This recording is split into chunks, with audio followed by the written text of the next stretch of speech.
오늘 하나님께서 우리에게 주신 말씀은 역대상 2장 1절에서 24절까지의 말씀입니다.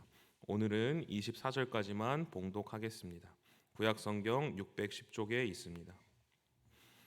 역대상 2장 1절에서 24절까지의 말씀을 함께 합독하시겠습니다.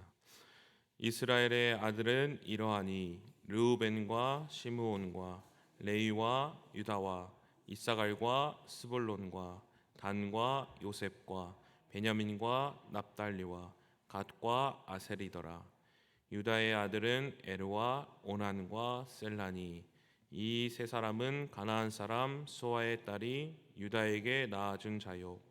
유다의 맏아들 에르는 여호와 보시기에 악하였으므로 여호와께서 죽이셨고, 유다의 며느리 다말이 유다에게 베레스와 세라를 낳아 주었으니 모두 다섯이더라. 베레스의 아들은 헤스론과 하무리요, 세라의 아들은 시므리와 에단과 헤만과 갈골과 다라니. 모두 다섯 사람이요. 갈미의 아들은 아가리니. 그는 질멸시킨 물건을 범하여 이스라엘을 괴롭힌 자이며, 에단의 아들은 헤스론이 낳은 아들은 여라무엘과 람과 글루베라. 람은 암미나답을 낳고 암미나답은 나손을 낳았으니 나손은 유다 자손의 방백이며, 살마는 보아스를 낳고 보아스는 오벳을 낳고 오벳은 이세를 낳고 이세는 맏아들 엘리압과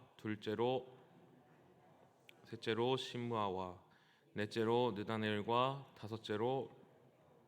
여섯째로 오셈과 일곱째로 다윗을 낳았으며,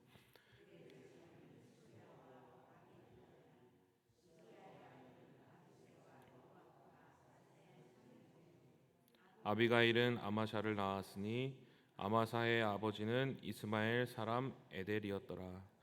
헤스론의 아들 갈렙이 그의 아내 아수바와 여리우색의 아들을 낳았으니 그가 낳은 아들들은 에셀과 소밥과 아르돈이며, 아수바가 죽은 후에 갈렙이 또 에브라색에 장가 들었더니 에브라시 그에게 훌을 낳아주고 훌은 우리를 낳고 우리는 부살레를 낳았더라.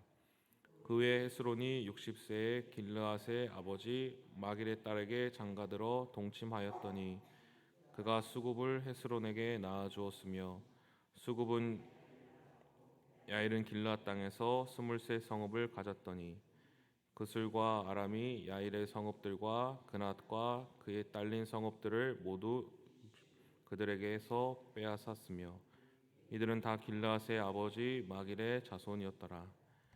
헤스론이 갈렙 에브라 죽은 후에 그의 아내 아비아가 그로 말미암아 아스울을 낳았으니 아스울은 드고야의 아버지더라. 아멘. 등산을 좀 다니신가요? 네. 제가 예전에는 등산을 좀 다녔었는데, 혹시 이렇게 등산하시면서 이런 적 있으십니까? 이렇게 올라가다가 한번 이렇게 뒤를 돌아보는 거죠. 내가 얼만큼 올라왔나. 근데 언제 뒤를 돌아봅니까? 올라가자마자 이제 뒤를 돌아보진 않죠. 예. 한참 좀 올라간 다음에 어느 정도 내가 높이에 왔는가? 그리고 또는 이제 조금 험한 좀 큰 바위 같은 거를 이렇게 넘어선 다음에 내가 그 바위를 어떻게 잘 넘어갔나 이렇게 한번 이렇게 뒤를 돌아보는 것이죠. 그러면서 이제 생각하는 거죠. 와, 내가 여기까지 왔구나. 저 바위 내가 넘어왔구나. 이렇게 마음속으로 생각을 하는 것입니다. 그러면서 앞으로 이제 다시 한번 정상을 향해서 이제 나아가게 되는 것이죠. 혹시 우리 성도님들께서 이런 걸 한번 경험해 보신 적 있으실까요? 그런데 또 이런 경험이 또 우리의 삶에서도 경험될 때가 있음을 봅니다. 지금까지 내가 지내온 삶을 한번 다시 이렇게 뒤를 돌아보게 되는 것이죠. 그래서 한번 생각해 보는 것입니다. 와, 그때는 정말 내가 그 일을 못 넘어갈 줄 알았는데, 정말 그 큰 바위 같은 그 일이 그 일 앞에서 내가 못 지나갈 줄 알았는데 내가 넘어왔구나. 그 바위를 넘어서 올라왔구나. 그러면서 그 위에서 그 바위를 이렇게 내려다 보게 되는 것이죠. 그러면서 우리 마음에 어떤 생각이 듭니까? 아, 하나님께서 나와 함께 하고 계시구나. 그래서 그 모든 문제들을 넘어왔구나. 그리고 내가 다시 앞으로 나아갈 수 있게 되는 것이죠. 또 어떤 큰 문제가 닥쳐와도 옛날에 내가 그 바위를 넘어왔기 때문에 지금도 그것을 넘어갈 수 있겠다라고 믿게 되는 것입니다. 오늘 말씀을 묵상하면서 이스라엘 백성들의 모습이 마치 이와 같지 않았을까 묵상이 되었습니다. 험난한 산을 넘고 또 넘은 것입니다. 그래서 오늘 역대상 2장의 말씀의 이 저자는 이스라엘 백성들에게 이렇게 말씀하고 있는 것이죠. 이스라엘 백성들, 뒤를 보세요. 뒤를. 지금 당신들이 걸어온 발자취를 한번 봐보세요. 어떻습니까? 그 험난한 산들을 넘고 넘어왔습니다. 오늘 역대상 2장의 말씀은 야곱의 12 아들들의 족보로부터 시작됩니다. 그리고 2장 3절부터 이제 유다의 자손들, 12 아들 중에서 특별히 유다 자손들에 대해서 상세하게 기록하게 됩니다. 그리고 유다의 5 아들들에 대해서 나옵니다. 그리고 그 중에서 베레스의 후손, 그리고 다윗의 이제 후손까지 이어지게 되는 것입니다. 그런데 이 족보를 통해서 우리가 알 수 있는 것은 무엇입니까? 천지가 변화되고 그 많은 그 이스라엘의 족보 속에서 우리가 보기에는 아무 일이 없는 것처럼 보이지만 아주 무수히 많은 험난한 일들이 있고 세상이 변화되는 것처럼 보이지만 그 이스라엘 백성들과 언약하신 하나님의 약속은 변하지 않는다. 끝까지 하나님께서는 약속하신 백성, 자신들이 세우신 백성을 지키시고 보호하신다라는 것을 우리가 알 수 있게 됩니다. 먼저 1절과 5절을 살펴보면 야곱의 12 아들의 족보가 나옵니다. 그리고 12 아들 중에서 이제 유다의 족보로 내용이 좁혀지게 됩니다. 그런데 이제 유다가 살았을 당시 어떤 일이 벌어지게 됩니까? 그 7년 동안 그 지역에 대기근이 벌어지게 됩니다. 그래서 야곱의 그 모든 가족들은 어디로 내려가게 됩니까? 애굽으로 내려가게 됩니다. 처음에는 요셉이 총리로 지내고 있을 당시에는 아주 좋은 생활을 하게 됩니다. 윤택한 생활을 하게 됩니다. 그런데 요셉이 죽게 되고 요셉을 모르는 바로가 나타나게 된 후에 어떤 일이 벌어집니까? 이스라엘 자손들은 애굽의 노예로서 살아가게 되는 것입니다. 애국 백성들과 구별되어 살아가고 또 모진 노동을 하면서 고생을 하면서 살아가게 됩니다. 그런데 그럼에도 불구하고 이스라엘 백성들이 약해지지 않고 더욱 강성해지는 모습을 보고 바로는 어떻게 합니까? 정책을 세워서 이스라엘 백성들이 더 이상 아기를 낳지 못하게 하고 또 아들은 죽이고 딸은 살려주는 이런 정책까지 하게 됩니다. 얼마나 그 이스라엘 백성들이 고통스럽고 힘들었겠습니까? 그러나 그런 상황 가운데서도 이스라엘 백성들은 포기하지 않고 자신의 하나님의 백성임을 기억하고 끝까지 살아가는 것입니다. 그런데 왜 이들이 그렇게 끝까지 살아가고 버틸 수 있었습니까? 하나님이 그들과 함께 하셨기 때문에 어려운 중에서도 그 문제를 넘어갈 수 있는 힘을 받았기 때문입니다. 하나님께서 지키시기로 한 약속하신 언약 백성이었기 때문에 그러한 포로 생활 중에서도 끝까지 노예 생활 중에서도 끝까지 버틸 수 있었던 것입니다. 또 하나님의 종 모세를 통하여서 그들을 하나님께서 구원해 내시고 홍해를 건너고 광야로 들어가게 됩니다. 그런데 광야는 어떤 곳이었습니까? 사람이 살 수 없는 곳이 광야였습니다. 먹을 것이 없고 마실 것이 없는 것이었습니다. 그런데 거기서 40년을 지내게 됩니다. 그들이 광야에서 40년을 살 수 있었던 이유가 무엇입니까? 바로 하나님께서 그들과 함께 하셨기 때문에 아무것도 나를 공급하는 것이 없는 곳에서도 내가 살 수 없는 곳에서도 그들이 버티면서 살아갈 수 있게 되었습니다. 그래서 이스라엘 백성들이 광야 40년을 지나 가나안 땅에 도착하게 됩니다. 그 가나안 땅은 젖과 꿀이 흐르는 아주 좋은 땅이었습니다. 그런데 가나안 땅은 어떤 땅이었습니까? 좋은 땅이긴 하지만 아주 강한 민족이 살고 있는 땅이었습니다. 그래서 가나안 백성들과 정복 전쟁을 했어야 했습니다. 그래서 이스라엘 백성들은 어떻게 합니까? 그들과 전쟁을 하게 됩니다. 이스라엘 백성들이 전쟁을 한 번도 해본 적 없는 약한 민족이었지만 그들과 전쟁에서 결국 가나안 땅을 어떻게 합니까? 취하게 됩니다. 어떻게 가나안 땅을 취할 수 있었습니까? 하나님이 그들과 함께 하셨기 때문에 그 가나안 땅, 그 영토를 취할 수 있게 된 것입니다. 그런데 이스라엘 백성들의 고통이 여기에서 멈춥니까? 그렇지 않습니다. 이스라엘 백성들은 또 주위의 수많은 강대국에 의해서 침략을 받게 되고 공격을 받게 됩니다. 그리고 아수르라는 제국에 의해서 침략을 받고 또 바벨론이란 제국에 의해서 완전히 멸망하게 되는 것입니다.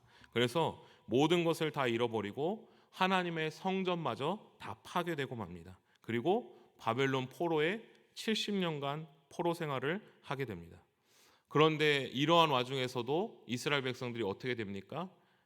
멸망하였다, 사라졌다, 끝났다라고 말하지 않습니다. 끝까지 이스라엘 백성들이 살아남게 됩니다. 어떻게 이스라엘 백성들이 이렇게 모든 것이 다 사라진 상황에도 살아남을 수 있었습니까? 하나님께서 언약 백성인 이스라엘 백성들과 함께 하셨고 그들을 지키셨기 때문입니다. 오늘 역대상 말씀은 이제 바벨론 포로기 70년을 살고 하나님께서 다시 이스라엘로 돌아오게 하셔서 하나님의 나라를 세우시기 위하여서 그 예언을 성취하게 하기 위해서 이제 돌아오게 하는 과정을 위해서 그 포로 귀환을 위한 그 백성들을 위해서 역대상 저자가 이 말씀을 쓰게 된 것입니다. 그런데 어떻습니까?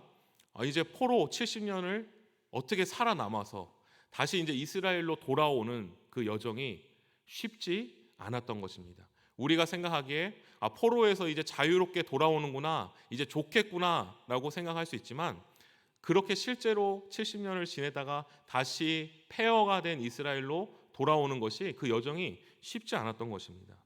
이게 잘 될까?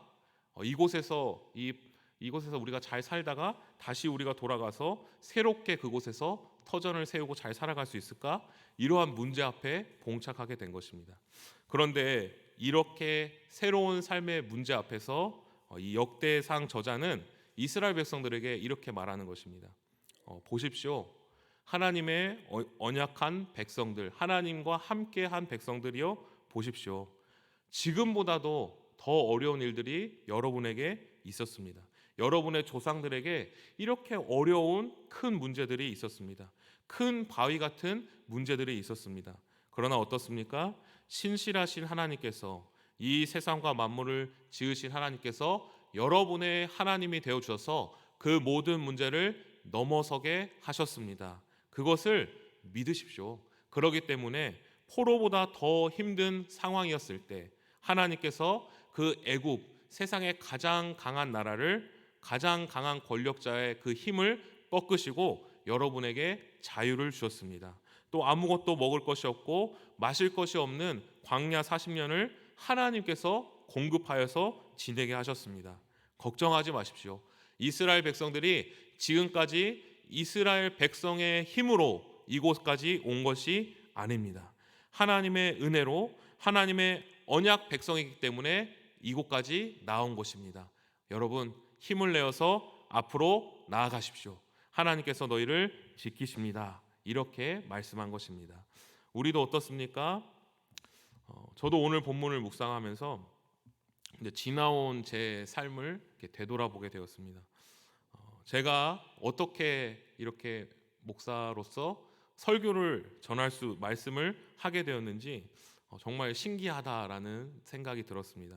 삶의 어떤 순간들이 정말 제 힘으로는 넘어설 수 없고 실패할 수밖에 없고 정말 포기할 수밖에 없었던 많은 순간들이 기억났었습니다. 또 큰 바위 같은 것들이 내 앞을 막고 있어서 넘어설 수 없는 것이 있었지만 하나님의 은혜 덕분에 지금까지 오게 되었구나라는 것을 깨달을 수 있었습니다. 성도는 어떻습니까? 지금까지 지내온 것이 다 하나님의 은혜로 넘어왔구나 믿는 것이 성도인 줄로 믿습니다. 하나님의 은혜가 아니고서는 우리가 넘어선 것이 없었다는 것을 믿는 것입니다. 그렇기 때문에 우리는 이제 무엇을 바라보게 됩니까? 다시 한번 내 앞에 닥쳐 문제가 있더라도 지금까지 나를 지켜오신 하나님의 은혜를 되새기며 앞으로 나아갈 수 있는 것입니다. 나와 함께 하시는 하나님을 믿고 담대하게 나아가는 것입니다. 오늘 역대기의 족보는 어디에로 이어지게 됩니까? 바로 신약으로 이어지게 됩니다. 이스라엘 백성들은 하나님의 언약을 기억하여서 결국 바벨론 포로 70년을 보내고 다시 내가 하나님이 나와 함께 하신다는 그 언약을 기억하고 다시 예루살렘으로 이스라엘로 돌아오게 됩니다. 그리고 살아남게 됩니다. 그래서 이 족보는 어디까지 이르게 됩니까? 바로 온 세상을 구원하는 예수 그리스도에게까지 이르게 됩니다.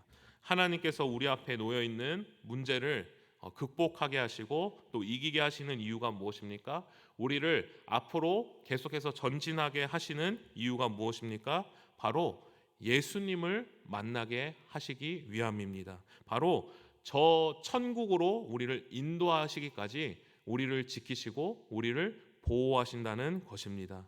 이스라엘 백성들의 우리가 계보를 볼 때 그들은 선택받은 하나님의 백성으로 인도를 받았습니다. 왜 그렇습니까? 예수 그리스도에게까지 그들이 이르게 하기 위함입니다. 때로는 넘어지고 때로는 넘을 수 없는 커다란 바위를 만나게 됩니다. 그러나 하나님께서는 그것을 넘어가게 하셔서 끝끝내 구원에 이르게 하십니다. 오늘 우리도 마찬가지인 줄로 믿습니다. 우리의 지난 날을 되돌아보면 얼마나 인생에 커다란 바위들이 있었습니까? 그러나 우리를 인도하신 하나님께서 그 바위를 넘어가게 하셨습니다. 그런데 이제 그 하나님께서 우리 앞에 닥친 문제를 승리케 하시고 또 앞으로 다가올 문제를 승리케 하시고 저 천국에 이르기까지 예수님을 만날 때까지 우리와 함께 하실 줄로 믿습니다. 오늘도 내 앞에 닥쳐온 문제 앞에 우리가 낙심하는 것이 아니라 다시 한번 나와 함께 하셨던 하나님 그 흔적을 돌아보고 다시 한번 하나님의 인도하심을 굳게 붙잡고 그 문제를 승리하며 저 천국에 가는 그날까지 주님만을 바라보며 나아가는 우리 모든 성도님들 되시기를 간절히 소망합니다. 기도하시겠습니다. 지금까지 지내온 것 다 하나님의 은혜였음을 고백합니다. 우리가 살아가면서 때로는 우리의 힘으로 넘을 수 없는 커다란 바위가 우리의 앞길을 가로막고 있음을 봅니다. 그러나 신실하신 하나님께서 우리와 함께하여 주셔서 그 모든 문제를 지나오게 하셨음을 믿습니다. 나와 함께 하시는 하나님께서 우리가 예수님을 만나는 그날까지 함께하여 주실 줄로 믿습니다. 믿음을 가지고 담대하게 살아가는 오늘 이 하루 될 수 있도록 인도하여 주옵소서. 예수님의 이름으로 기도합니다. 아멘. 다 함께 주님께서 가르쳐준 기도하겠습니다. 하늘에 계신 우리 아버지, 아버지의 이름을 거룩하게 하시며 아버지의 나라가 오게 하시며 아버지의 뜻이 하늘에서와 같이 땅에서도 이루어지게 하소서. 오늘 우리에게 일용할 양식을 주시고 우리가 우리에게 잘못한 사람을 용서하여 준 것 같이 우리 죄를 용서하여 주시고 우리를 시험에 빠지지 않게 하시고 악에서 구하소서. 나라와 권능과 영광이 영원히 아버지의 것입니다. 아멘. 우리 이 시간 계속해서 기도하실 때 오늘 주신 말씀 붙들고 먼저 기도합니다. 문제 앞에서도 나와 함께 하시는 신실하신 하나님만 붙잡고 살아가는 오늘 이 하루 될 수 있게 달라고 함께 기도합니다. 성령으로 충만하게 하셔서 오늘도 마땅히 기도할 바를 알게 하시고 이를 통해 모든 것을 합력하여 선을 이루시는 하나님을 경험할 수 있게 달라고, 또 우리 교회가 성령으로 충만하게 하시고 말씀으로 충만하게 하시고 기도로 충만하게 하셔서 모든 예배마다 하나님의 임재를 경험하고 회복과 부흥이 있을 수 있게 달라고, 담임 목사님 성령으로 충만하게 하여 주시고 사모님 자녀들에게도 참된 평안으로 인도하여 주시도록 말씀을 전하실 때마다 영혼이 회복되고 바로 세워지는 역사가 나타날 수 있게 달라고, 모든 부교역자들 교직원들 영육 강건케 하시고 맡은 사역들을 충성스럽게 감당하며 성령의 9가지 열매를 맺는 사역들이 될 수 있게 달라고, 이 시간 주님의 도우심을 간구하며 함께 기도하겠습니다. 하나님 아버지, 지금까지 지내온 것 다 주님의 크신 은혜입니다. 하나님, 우리의 힘으로는 넘을 수 없었던 산들이 너무나도 많았습니다. 너무나도 두렵고 떨리며 포기하고 좌절할 때가 많았음을 고백합니다. 그러나 주님께서 우리와 동행하여 주시고 하나님의 백성 삼으신 자녀들을 것까지 포기하지 않고 인도하여 주시는 분이시란 것을 하나님 우리가 믿기 때문에 하나님 아버지 그렇게 우리에게 삶을 행하셨기 때문에 우리의 모든 문제들을 넘어서